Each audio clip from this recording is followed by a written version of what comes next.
Hello students, हमने BA BSc first year की book start की हुई थी अलजेब्रा, जिसमें हमारा चैप्टर नंबर 7 चल रहा है, जो है relationship between the roots and coefficients of an equation.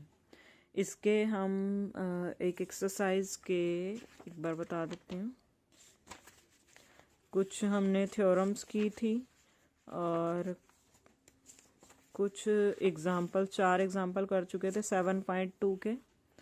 आज हम 5th एग्जाम्पल स्टार्ट करेंगे और 7.2 ख़त्म कर देंगे। If b and c are real and 2 minus square root minus 3 is a root of equation this, what are other roots and what is the value of c? एक root हमें इस equation का दिया हुआ है, b और c already real हमें दिए हुए हैं, तो इन्होंने हमसे पूछा है कि बाकी रूट्स इस इक्वेशन के क्या होंगे और c की वैल्यू क्या होगी।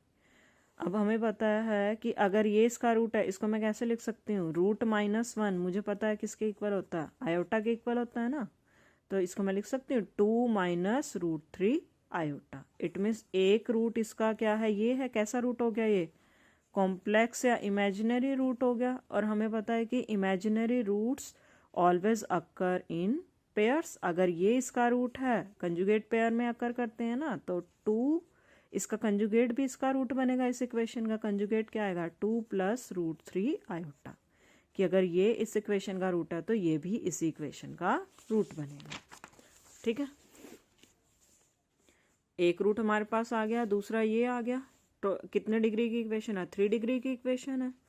तो हमने थर्ड रूट क्या मान लिया, थर्ड रूट इसका क्या है, अल्फा। अब हमें पता है sum of all the roots निकालने का फॉर्मूला क्या होता है, minus coefficient of x² by coefficient of x³। ये आगे एक दो फॉर्मूले और आएंगे, वो उससे थोड़ा और क्लियर हो जाएगा। अभी के लिए आपके लिए यही है कि sum of all the roots cubic equation में निकालने का क्या होता है formula, minus coefficient of x² by coefficient of x³। वो किसके इक्वल आएगा, इस इक्वेशन के अकॉर्डिंग देखेंगे -1 के इक्वल आ जाएगा। एक रूट हमारा 2 - √3 आयोटा था, एक 2 + √3 आयोटा और तीसरा क्या, अल्फा। तीनों का सम -1 के इक्वल है। सिंप्लीफाई करोगे ये इससे कैंसिल, हमारे पास अल्फा की वैल्यू क्या आ जाएगी, -5। तो थर्ड रूट भी हमारे पास आ गया। तो रूट्स तो हमने निकाली, और हमें क्या निकालने के लिए कहा था इन्होंने, सी की वैल्यू निकालने के लिए भी कहा था। अब हमें पता है प्रोडक्ट ऑफ रूट्स किसके इक्वल जाता है, minus constant term divide bye coefficient of x³।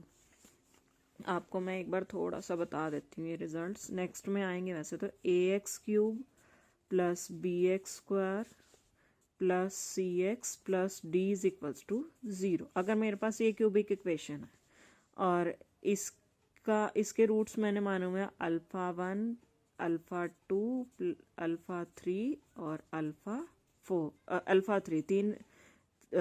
3 degree की इक्वेशन है तो 3 रूट मानेंगे। तो हमारे पास क्या होता है, sum of all the roots taken 1 at a time. Means एक टर्म के अंदर हम कितना रूट ले रहे हैं, एक रूट ले रहे हैं। तो α1 + α2 + α3 sum of all the roots taken 1 at a time. Means एक टर्म के अंदर जब एक एक रूट लिया जाए तो हमारे पास किसके इक्वल आता है, ये माइनस कॉफिशिएंट -1⁻⁴ कितने रूट एक टर्म में लिए हैं हमने, एक ही रूट लिया तो -1⁻1। और coefficient of x² bye x³, यहाँ से हम हमेशा स्टार्ट करते हैं 1 एट अ टाइम जब करें, तो b/a। और sum of all the roots taken 2 at a time. Means एक टर्म के अंदर जब आपके पास दो रूट्स दिखाई दे रहे हो, α1 α2 + α2 α3 + α1 α3, एक टर्म के अंदर दो रूट दिखाई दे रहे हैं इकट्ठे, तो ये कैसे होगा, -1 एक टर्म के अंदर दो रूट है तो -1/2। फिर पहले हमने यहाँ से स्टार्ट किया, अब c/a। और sum of all the roots taken 3 at a time, 1 2 3, 3 root एक ही टर्म है, तीनों रूट एक ही टर्म में दिखाई दे रहे हैं, तो -1 3 रूट एक ही टर्म में है ना, 3। और अब लास्ट पे आ जाओ, d/a।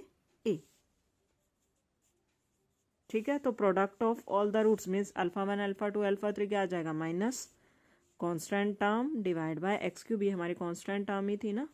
ठीक है, तो हमारे पास तीनों रूट आ चुके हैं, इनकी प्रोडक्ट सकते हैं हम, वो किसके इक्वल है, माइनस सी के इक्वल, तो यहाँ से सी की वैल्यू आ जाएगी आपके पास सिंप्लीफाई करके 35।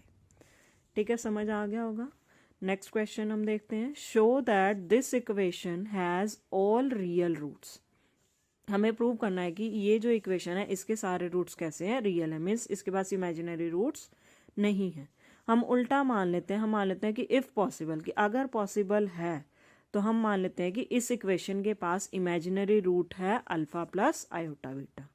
ठीक है, अब हमने रिजल्ट पढ़ा हुआ है कि इमेजिनरी रूट्स कंजुगेट पेयर में अक्कर करते हैं, तो इट मीन्स अगर अल्फा प्लस आयोटा बीटा इसका रूट है तो अल्फा माइनस आयोटा बीटा भी इसी इक्वेशन का रूट होगा।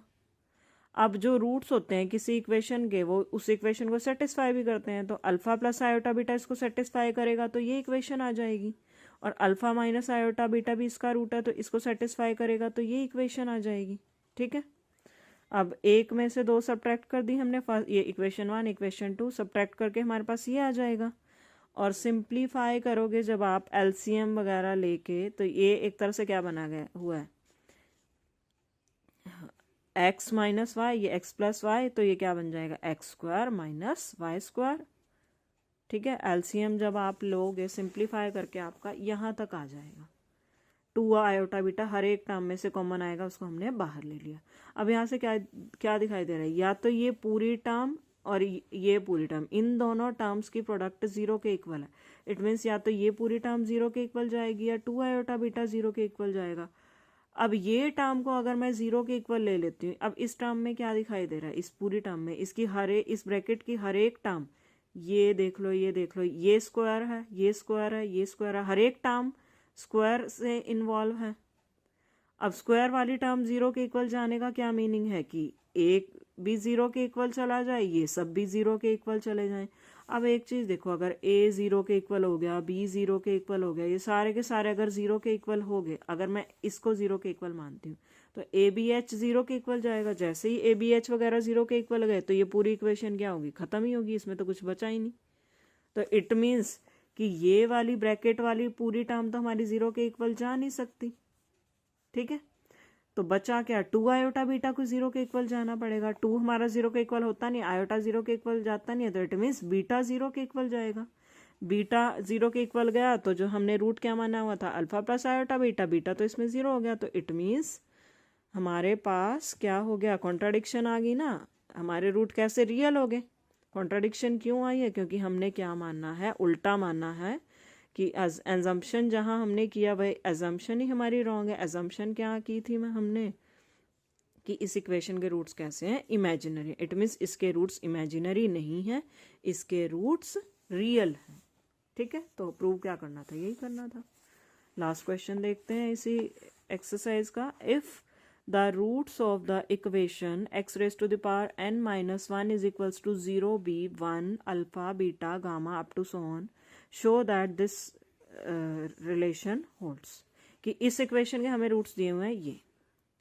अब एक चीज़ देखो, अगर इस इक्वेशन के रूट्स ये हैं तो मैं इसको ऐसे लिख सकती हूँ, जैसे मैं कहती हूँ कि 1 और -1 मुझे पता है, x square minus 1 is equals to 0 के रूट्स हैं, तो मैं लिख सकती हूँ ना x square minus 1 is equals to x minus 1 x plus 1। वैसे ही काम किया हुआ है कि अब इस इक्वेशन के रूट्स अगर ये हैं तो एक्स एन माइनस 1 को आप कैसे लिख सकते हो, x minus alpha, x minus 1, x minus beta, x minus gamma up to so on. दोनों तरफ x माइनस 1 से डिवाइड कर सकते हैं, यहाँ से x माइनस 1 कैंसिल हो जाएगा, यहाँ आ जाएगा। अब हमें पता है जब इसको आप x माइनस 1 से डिवाइड करते हो तो आपके पास क्या आता है, सिंपल डिवीजन ही की हुई है, x n minus 1 plus x n minus 2 up to x plus 1, और इधर से यही बच जाएगा। अब हमने क्या किया, मुझे क्या लेके आना है किसी तरीके से, 1 माइनस अल्फा 1 माइनस बीटा ये वाली चीज़ लानी है। वो कैसे आएगी, अब मेरी यहाँ x minus alpha x minus beta ये फॉर्म तो आ गई। अब यहाँ पे x नहीं दिखाई दे रहा, जो मुझे प्रूव करना है, x की जगह क्या दिखाई दे रहा, 1 दिखाई दे रहा, तो मैंने x को क्या पुट कर दिया, 1 पुट कर दिया। तो ये कितने टाइम्स x को जब आप 1 पुट करोगे कितने टाइम्स 1 आएगा, n टाइम्स आएगा। तो ये n टाइम्स 1 को ऐड किया तो कितना आ गया, n आ गया। जैसे 1 को आप 2 टाइम्स ऐड करते हो तो 2 आता है, 1 को n टाइम्स ऐड करो तो कितना आएगा, n आ जाएगा। और यहाँ से 1 minus alpha 1 minus beta up to 1 minus gamma. Prove क्या करना था, हमने यही करना था। उम्मीद करते हैं सबको समझ में आ गया होगा। इसके बाद अगर आपको फिर भी कोई डाउट होता है तो आप मुझसे पूछ सकते हो। बाकी नेक्स्ट वीडियो में हम नेक्स्ट एक्सरसाइज स्टार्ट कर देंगे। Thank you students.